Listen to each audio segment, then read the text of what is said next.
Hi friends, నేను మీ Gaur శంకర్ని, travel with Shankar. చాలామంది ఏంటంటే మన ఛానల్ చూస్తున్నారండి, కానీ వీడియోస్ చూస్తున్నారు, లైక్ చేయట్లేదు, షేర్ చేయట్లేదు, సబ్స్క్రైబ్ చేయట్లేదండి. మీరు నన్ను సపోర్ట్ చేస్తాను కదండి, నేను చాలా వీడియోస్ చేయగలుగుతాను. ప్లీజ్ నన్ను సపోర్ట్ చేయండి, సబ్స్క్రైబ్ చేయండి, లైక్ చేయండి.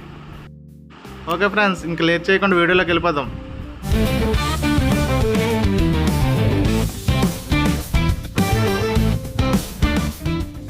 పెద్దపురం మండలంలో ఉన్న మరిడిమాంబ అమ్మవారి కోసం తెలుసుకుందాం అండి.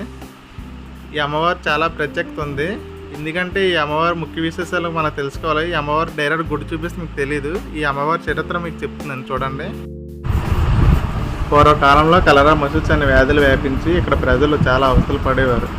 అలా ప్రజలు అవస్థలు పడుతున్న కాలంలో ప్రజలు తమ ప్రాణాలు కూడా కోల్పోయేవారు.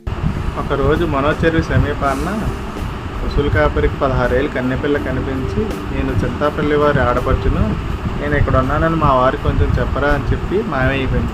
అలా మాయమైన అమ్మవారి కోసం ఊరంతా వెతక్క ఒక త్రిశూలం కనిపించింది. ఆ త్రిశూలానికి పసుపు రాసి బొట్లు పెట్టి అందరూ పూజలు చేశారు. ఇలా పూజ చేసిన ముందు రోజే చింతాపల్లి వారికి అమ్మవారికి కనిపించి, నాకు మనో చెరువు దగ్గర గుడి కట్టండి అని చెప్పి కళ్ళలో కనిపించి చెప్పింది. అలా కనిపించి చెప్పింది అమ్మవారు ఇలా పెద్దపురంలో మరిడిమాంబ అమ్మవారి దేవస్థానంగా వేర్చారు.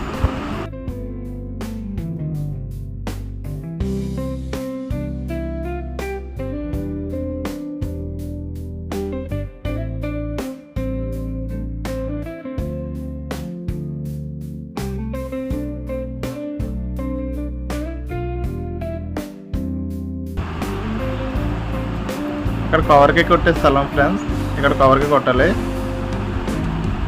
స్టార్టింగ్లో ఉంటుంది.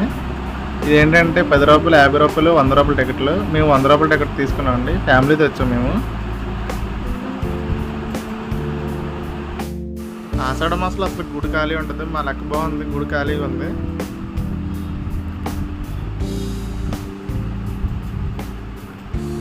ఇక్కడ అమ్మవారు ఉంటారండి, కాయగూరలతో పూజిస్తారు ఆషాఢ మాసంలో. మీరు చూడండి ఎంత నిండుగా ఉన్నారు అమ్మవారు. అందరూ దండం పెట్టుకోండి. ఇక్కడ ప్రసాద కౌంటర్ అండి, ఇక్కడ ఉంటుంది, బయటనే కూడా ఉంటుందండి ప్రసాద కౌంటర్.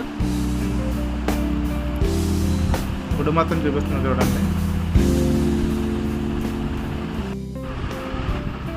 చాలామంది వీడియో చూస్తున్నారు కానీ వీడియో చూసి లైక్ చేయట్లేదండి. లైక్ చేయండి, సబ్స్క్రైబ్ కూడా చేయండి.